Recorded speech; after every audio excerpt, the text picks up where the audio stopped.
அதாவது நண்பர்களே, நம்ம என்ன பார்க்க போறோம்னா, நீங்க ஆன்லைன்ல நிறைய டெலிவரி ஆப்ஸ், இந்த ஷிப் இ-காமர்ஸ் ஆப்ஸ் எல்லாம் ஆர்டர் பண்ணியிருப்பீங்க. ஆர்டர் பண்ணதுல உங்களுக்கு டெலிவரி ஆயிருக்கும். இந்த டெலிவரி பார்ட்னரை பத்தி தான் பார்க்க போறோம். இப்போ நம்ம வீடியோக்குள்ள போகலாம். நீங்க ஃப்ளிப்கார்ட்ல ஒரு வேலை ஆர்டர் பண்ணி பொருள் வாங்குறீங்கன்னு வச்சுக்கோங்களேன், உங்களுக்கு இ கார்ட்டு லாஜிஸ்டிக்ஸ் இருந்தால் வரும். யாருக்கு பார்த்தீங்கன்னா ஃப்ளிப்கார்ட்டோட தான், அதுல இருந்து உங்களுக்கு பொருள் வரும். இதே நீங்கள் அமேசானில் ஆர்டர் பண்ணுறீங்கன்னு வச்சுக்கோங்களேன், Blue Dart delivery, Ecom, Express, Amazon Flex, Amazon Logistics, இந்த மாதிரி இருந்து உங்களுக்கு இப்போ பொருள் வரும். இதில் யார் பெஸ்ட்டாக டெலிவரி பண்ணுவாங்க நம்ம தெரிஞ்சுக்கணும். இல்லை ஆரம்ப காலத்துலேருந்து இப்போ வரையுமே அமேசான் டயர் 1 சிட்டிஸில் பெஸ்ட்டு பெர்ஃபார்மராக இருக்காங்க.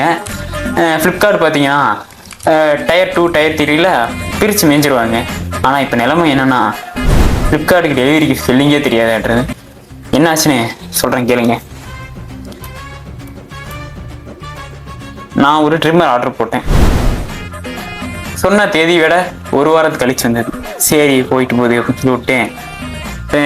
50 வாட்ஸ் 2 பல்ப் ஆர்டர் போட்டேன். பல்பு கிடையாது, ஃப்ளட் லைட்டு ஆர்டர் போட்டேன். முன்னாடியே பே பண்ணணும்னு சொல்லி பண்ணேன். டெலிவரி டே அன்னைக்கு பண்ண காசு திருப்பி கொடுத்துட்டு, டெலிவரி எங்களுக்கு பண்ண முடியாது அப்படின்ட்டு போயிட்டான். வரும் ஆனா வராது. வராதா? அடுத்து மறுபடியும் இந்த லைட்டை ஆர்டர் போட்டிருக்கேன். சொன்ன தேதி வந்தது, ஆனால் டெலிவரி ஆகல. இன்னும் 10 நாள் ஆகும்னு சொல்லி தள்ளி போட்டான். ஒரு பொருள் ரிட்டர்ன் போட்டேன். ரிட்டர்ன் போட்ட பொருளையே வாங்கிட்டு போகிறதுக்கு தள்ளி போட்டுக்கிட்டே இருக்கான். பயப்புள்ள ஒன்றும் பண்ண முடியல. நடுவில் ஆடு பார்த்து வந்துடுங்க. உங்கள் வீட்டு ஃபங்க்ஷனை அவங்க வீட்டு ஃபங்க்ஷனாக எடுத்து நடத்த போகிறவங்க பேர் தான் ட்ரீம் டே ஈவென்ட். கொங்கு பெல்ட்டில் ரொம்ப சக்ஸஸ்ஃபுல்லாக போயிட்டு இருக்க இவங்க தான் பட்ஜெட் ஃப்ரெண்ட்லியாக ப்ரீமியமான decorations, photography, catering, DJ parties, mehndi, இந்த மாதிரி smoke dance and birthday party, உங்கள் வீட்டு காது குத்து, கல்யாணம் போன்ற நிகழ்ச்சிகளுக்கு ஈவென்ட் மேனேஜ்மெண்ட் பண்ணித்தர இவங்களை நீங்கள் காண்டாக்ட் பண்ணணும்னா இந்த பேஜுக்கு டிஎம் பண்ணுங்கள். இல்லைனா டிஸ்பிளேல தெரியுற இந்த நம்பருக்கு கால் பண்ணுங்கள். மீண்டும் மறுபடியும் வீடியோக்குள்ள வந்துட்டேன். இப்படி ஆகிட்டு இருந்தது. மறுபடியும் இதை சும்மா விடுற மாதிரி தெரியல. அமேசானை பற்றி நம்ம சொல்லாமல் விடக்கூடாது. இல்லை அவர்கிட்ட நான் பண்ணது தான் தப்பு. என்னென்னு பார்த்தீங்கன்னா, அமேசானில் ஒரு பொருள் ஆர்டர் போட்டேன். மைக்கு தான், இந்த மைக்கு தான். எல்லாமே அட்ரஸ் எல்லாமே மாற்றினேன்.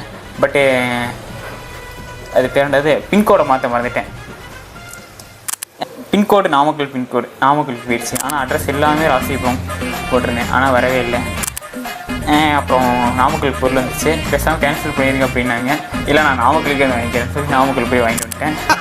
திடீர்னு மாப்பிள்ளை வீட்டுக்கு வந்து சம்பந்தம் பேச வேணாம்னு சொல்லுச்சு. ஒரு இளவும் புரியல எனக்கு. அப்புறம் தங்கச்சி சொல்லுச்சு, இந்த காதல்ல வேணான்னு சொன்னா வேணும்னு அர்த்தமாவில்ல. இந்த மாதிரி நீங்களும் இந்த மாதிரி மோசமான சர்வீஸ்னால பாதிக்கப்பட்டிருந்தீங்கன்னா சொல்லுங்கள், கமெண்டில் சொல்லிட்டு போங்க. அப்புறமேட்டு ட்ரீம் டே ஈவெண்ட்ஸை கான்டாக்ட் பண்ணுங்கள். உங்கள் வீட்டு ஃபங்க்ஷனை அவங்க வீட்டு ஃபங்க்ஷன் மாதிரி முடிச்சு தருவாங்க.